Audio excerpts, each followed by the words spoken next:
साबना फंसे बाथ्रा सोंबावो आं जोंनि बर' हारिनि गेजेराव उदखारि सानखौ फालिदों आरो बिदा फंबायनि खोथाखौ आरो प्रमद बर'आ सासे बिटिआरनि दैदेनगिरि जानानै आरो लोगोसे बर' फरायसा आफादनि सासे दैदेनगिरि जानानै बेबायदि खोथाखौ बियो गोसो गोरबोनिफ्राय ओंखारनाङामोन नामा? थिग खोथाखौनो सोंदों आङो उदखारि सानखौ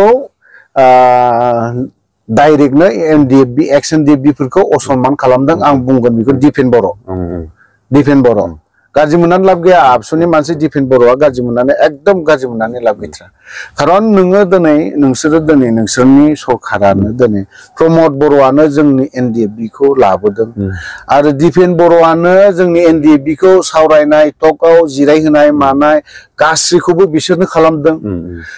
खालामसै खालामबाय एकर्डबो खालामहोबाय मानिबायबो जों गनायजोब्बायबो एक्स एनडिएफबि नि जेसेबां दैदेनगिरिफोर दं बिथांमोना गनायजोबनानै दिनैहाय फैयै 1 बोसोर बा 2 बोसोरनि उनाव मा खुंलायखो बिसोरो उदखारि सान इनडाइरेक्टलि सोरखौ उदखारि होनखो दिपेन बर'आ गावनि फिसाज्लाखौ उदखारि खालामाखै दिपेन बर'आ गावनि बिफाखौ खालामाखै नामा प्रमद बर'आ गावनि फिसाफोरखौ गावनि न'खरनि बिमा बिफा बेफोरखौ गावनि बिदा फंबायखौ बियो उदखारि होनाखै बियो सोरखौ होनदों बियो इनडाइरेक्टलि उदखारि साना एनडिएफबि खौसो बिसोरो उदखारि सान फालिदों दानिल' नङा बिसोरनि बेफोरबायदिखौ खालामनाया बुहुमाव मोनसेबो जायगायाव गैया सिलाइजों गावलाया लाफानो उदां जानाय बुहुमाव खोनाया प्रमद बर'आ नों बिराद लेखा गोरों जानो हागौ आं बेखिनि बाथ्राखौ बुंगोन मानोना दिपेन बर'आबो मोननाय नङा बुहुमाव मानसि थैया लाफानो नांगौ मानसिखौ सोरखौबा गावा खालामा लाफानो बा थैया लाफानो उदां जाफेराखै होननानै आं बुंगोन जायनि जाहोनाव दिनै बे उदखार सानखौ दिनैहाय दिपेन बर'आ खालामदों दिपेन बर'खौ सोर खालामनो होदों प्रमद बर' खालामनो होदों बेखायसो बिसोरो दिनै उदखार सान खालामनो हादों नों बर' जातिखौ दिनै उदखारि खालामजोबदों दिनै नों बर' जातिखौ टेररिस्ट खालामजोबदों सोर खालामदों नोंनो खालामदों आंनो खालामदों टेररिस्टखौ आंनि फंबायखौ आं खालामदों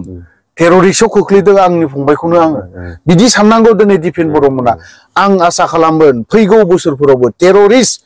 डे बेखौ खुङाबा मोजां जागोन होननानै आं सानो आरो बिसोरो जुदि बेखौ खुङोब्ला इन्टेलेक्सुवेलि मानसिफोरखौ सिन्था खालामनानै सावरायनानै खुङोब्ला मोजां जागोन गावखौ बिराद गियानि गुनि खालामबा जानाय नङा आं बेखिनि खोथाखौ बुंगोन दाथ' बे रोखा जादों खुनु रायजो राजाफोरजों जोंनि बर' हारिनि माखासे मेलेमजिबिफोरजों सावराया हसिया आरो सावरायदोंबाबो गावसिनि माखासे आबसुनि मानसिखौल' लानानै सोरबा इउपिपिएलनि मानसिखौल' लानानै बे बेरेखा सानखौ बिथांमोना फालिदों बेहाय जोंनि बर' हारिया मालाबाबो बिदा फंबाय सोदोबखौ रावबो लाबोआ नाथाय आबसुनि मानसिफ्रा बांसिनै लाबोबाय थायो बिथांमोना गावजों गाव बिदा फंबाय दाङाबाजिखौ अराय सम लुगैयो ना गोजोनखौ लुगैयो जों बेखौसो बुंनांगोन बिनि थाखायनो फैगौ बोसोराव फैबाय थानाय बोसोरफ्राव बे सानखौ फालियोबा जोंनि बर' रायजो राजाफ्रा बिथांमोननि सायाव माखासे कुइसन सोंनांगौ आरो बे बेरेखा सानखौ फालिनायनि सिगां गोदानै सावरायफिननांगौआ जोंनि थाखाय गोनांथि होननानै सानना सारा आं बेखौ 100 बार बुंगोन फैगौ बोसोराव जुदि प्रमद बर' मोना दिपेन बर' मोना जुदि टेररिस्ट डे बेखौ जुदि खुङोब्ला आं दाबो बुंगोन फैगोन बोसोराव टेररिस्ट डे उदखार सान खुङोब्ला बेफोरो जोलैनि हांगार होननानै बुंगोन आं जोलैनि हांगार बर' जातिखौ बर'आनो बुथारग्रा जोलैनि हांगार होननानै बुंजागोन बिसोरखौ आं टेररिस्ट डेखौ खुंजानो बादों जोंनि बिसोर जुदि टेररिस्ट खुंबायबा जोंबो खुंनो हायो बिएलटिआबो खुंनो हायो माबा मा होनना बुङो गुबुन जेसेबां आफादफोर दं बिसोरबो खुंनो हायो टेररिस्ट डे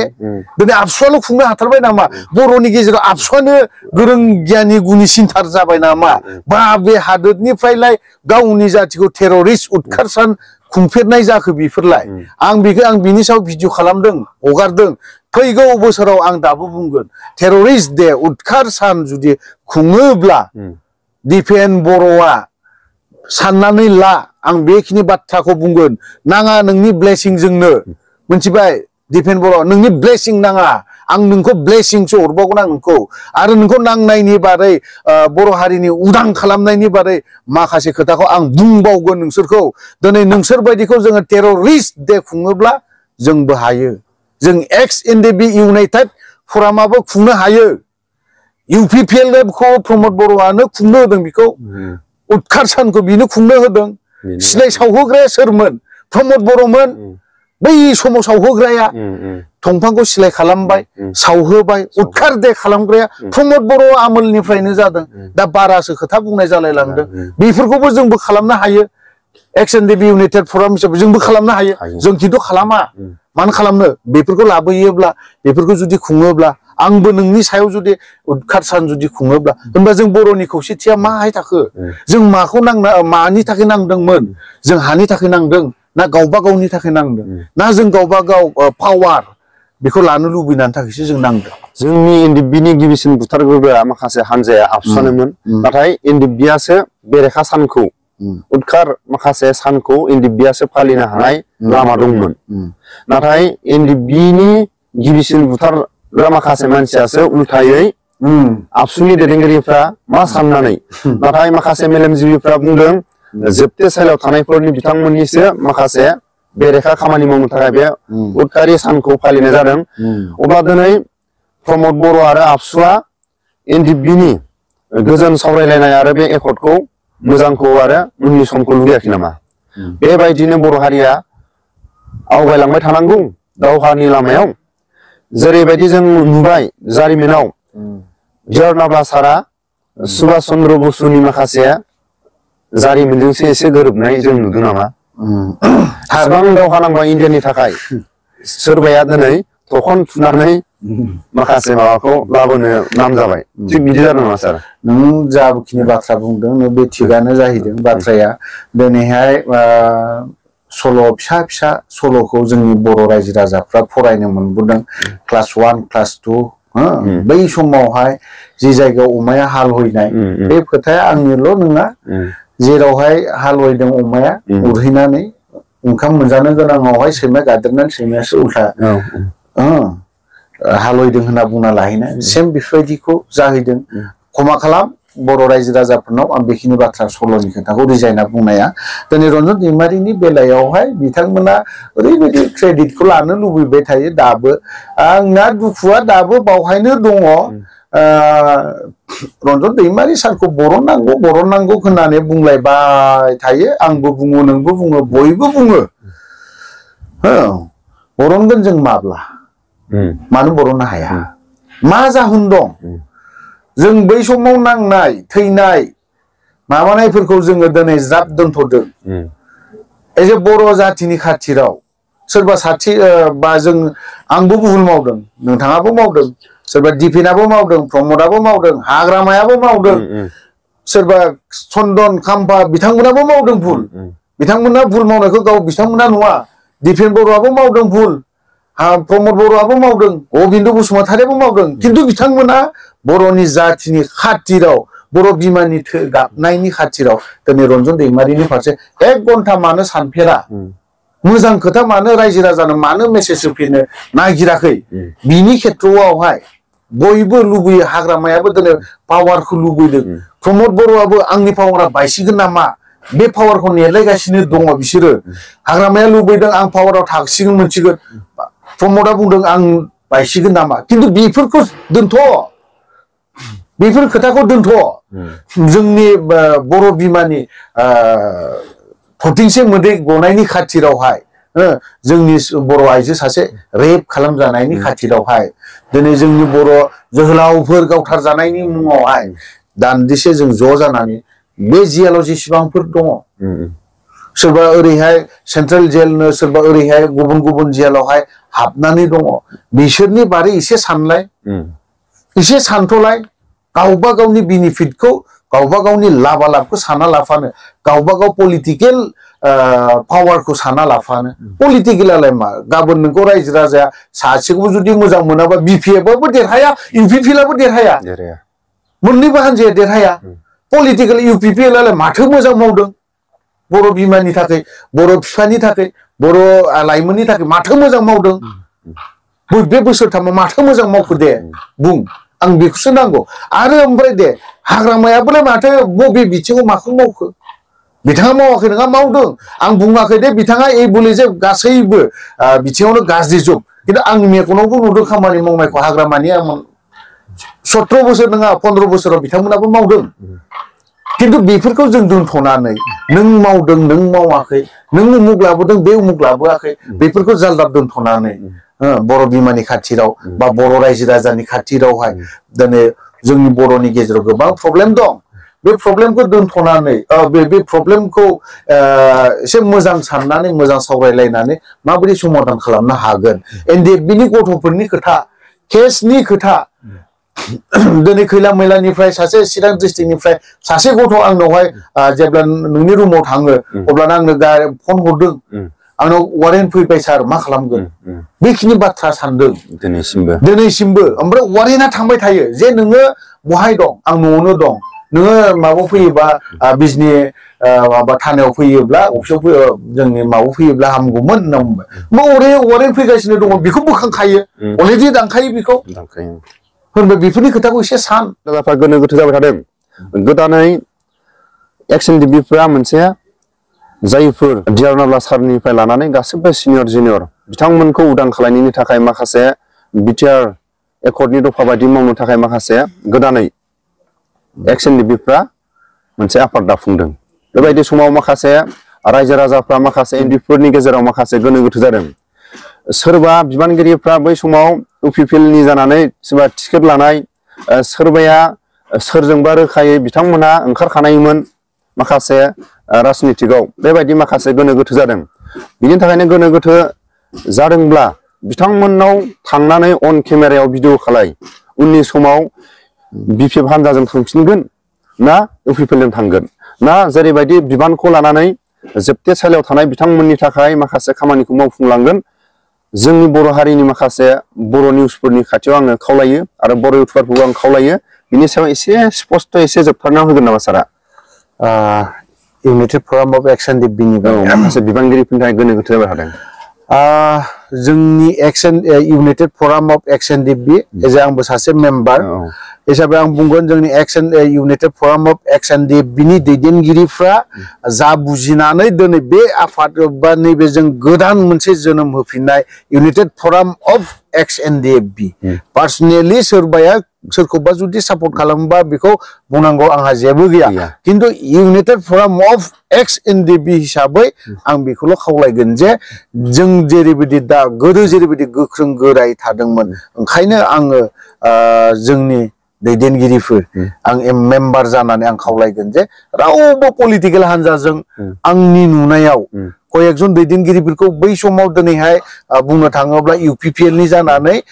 गेलेदोंमोन आरो इउपिपिएलखौ ओरैबायदि मददबो खालामदोंमन केम्पेइन माबा माबि बायदिसिना बिदियाव थांनायखौ नुदोंमोन नाथाय दा बै दैदेनगिरिफ्रा जोंनि इउनाइटेड फराम अफ एक्स-एन-डि-बिनि दैदेनगिरिफ्रा दिनैनि दिनाव बै बिथांमोनखौ सोरबा इउपिपिएलआनो होन सोरबा बिपिएफआनो होन बिथांमोनखौ मालाबाबो माबा खालामनाय नङा आं बेखिनि बाथ्राखौ बुंदों नाथाय खिन्थु जोंनि दैदेनगिरिफ्रा इउपिपिएलनि दैदेनगिरिफोरखौ कयेकजनखौ लोगो लाहैनो हागौ आरो थांनोबो गोनां जानो हागौ खामानिनि थाखाय बिपिएफआनो था कंग्रेसआनो था सोरबा पार्टियानो था खिन्थु जोंनि इउनाइटेड फराम अफ एक्स-एन-डि-बिनि कयेकजन दैदेनगिरिफ्रा अपेनलि माने केम्पास बेयाव इलेक्शन टाइमाव केम्पास जुदि अपेन ओंखारोब्ला बेखौ जों एसेब्लाबो सानगोन आरो सिन्था खालामगोन बोरैबाब्ला बेखौ एरख'लायनायनि डिसिसनाबो दंलायोदां जोंनाव थानांगोन बेफोरबायदि आरोखि आंना बेखौनोल' जोंनि इउनाइटेड फराम अफ एक्स-एन-डि-बिनि दैदेनगिरिफोरखौ आं बुंगोन बेनोल' गोदो जेरैबायदि दैदेनबोदोंमोन एनडिएफबि आफादाखौ जोंनि सेंग्राफोर दा डिस्ट्रिक्टआवहाय जों दिनैहाय मोनफा मोनफा दिनै डिस्ट्रिक्टनि प्रेसिडेन्ट सेक्रेटारि आफादगिरि माबा माबि दाना होनो हाबाय दा मोजां मोनदों बिथांमोनखौबो मोनफा मोनफा गोदो जेरैबायदि फरमेसनाव लिरनायफोर दंमोन बैफोर फरमेसनफोरखौ मानिनानै बा नायनानै एसे सोलिलायलायोब्ला मोजां जागोन होननानै आं सानो स्पष्ट खोनानो मोनबाय जेरैबायदि माखासे जायफोर बिबानगिरिफ्रा गोदानै बिटिआर एकर्डनि उनाव इउपिपिएलजों हेफाजाब होदोंमोन माखासे खामानिखौ सोरबा बिपिएफ हान्जायाबो मावफुंनाय नङा सोरबा इउपिपिएलआव मावफुंनाय नङा बिनि थाखाय मालाबा समाव अबेबा हान्जाखौ अबेबा खामानिनि थाखाय माखासे खोथाफोरखौ सोंनो थाखाय थांनो गोनां जायो बेफोराव रायजो राजाफ्रा स्पष्ट माखासे सोंना लानाया मोजां नाथाय बिथांमोननि हान्जाजों बा इउपिपिएल हान्जायानो जा सोरबा बिपिएफ हान्जायानो जा जोबथेसालियाव थानाय बिथांमोनखौ उदां खालामनायनि थाखाय माखासे माथो होग्रा गैयाबा आरो जायफोर दिनै गादियाव दं बिथांमोना रायजोनि खामानि मावनो ना अफिसनि खामानि मावनो ना जोबथेसालियाव थानायफोराव खामानि मावनो माखासे समा थोआ जायो बिनि थाखायनो दिनै माखासे खामानिखौ मावनो थाखाय बेबायदि आफादखौ दाफुंनाय जादों आरो उननि समाव रायजो राजाफ्रा हेफाजाब होलांगोन आरो जेसेबां एनडिएफबिनि फेमिलिफोर जेसेबां सोरबा सारेन्डारानो जा सोरबा डिसचार्ज लानायानो जा सोरबा जिरायनानै थानायानो जा बयबो हेफाजाब होलांगोन होननानै आसा खालामो आरो जों सानैनि सायाव सावरायनायाव माखासे जों सानैनि सायाव दिनै सावरायलायनायाव सोरनिबा पार्टीनि थाखाय जुदि गोरोन्थि जादोंब्ला जों आखाइ खबजोबनानै निमाहा बियो आरो अफिसारनाव आं माखासे जिबायदि खोथाखौ दिनै स्पष्ट हमदांनो हाबाय जानाब्ला सारा उदां जागौमानि बिथांमोनानो अफिसारखौ बुंहरो मालाबाबो इउपिपिएलआव आगान सुरनाङा आरो फैथ'नाङा समखौ माखासे नेनानै था मालाबाबो आरो नोंसिनि लोगोफोर फैयो बे बेलेग नाथाय आरो बिपिएफ हान्जानि माखासे सोद्रोमाफ्राबो अफिसारखौ बुंहरो दे माखासे बे बोथोरनि बे गुलाय गुजाय समाव रावजोंबो थाखा फैसानि सायाव सोरबाया गाबोन बस्थासे थाखा हैबाबो फैथ'यैया मोजां जागोन आरो माखासे समखौ नायगोर नाथाय जों नुदों बिजेपि सरकारनि माखासे फर्मुलाया बोसोरबाखौ थांखांनायनि उनाव जेब्ला इउपिपिएलनि माखासे गादिखौ बोख्लायनायनि उनाव जेब्ला हाग्रामा महिलारिखौ जेब्ला गादियाव लाबोफिनगोन अब्ला बिटिआर एकर्डनि खामानिफ्रा माखासे मावफुंजानाया स्ल' जालांगोन बेखौ जोंनि बर' रायजो राजाफ्रा बुजियो मानो होनब्ला बिजेपि सरकारा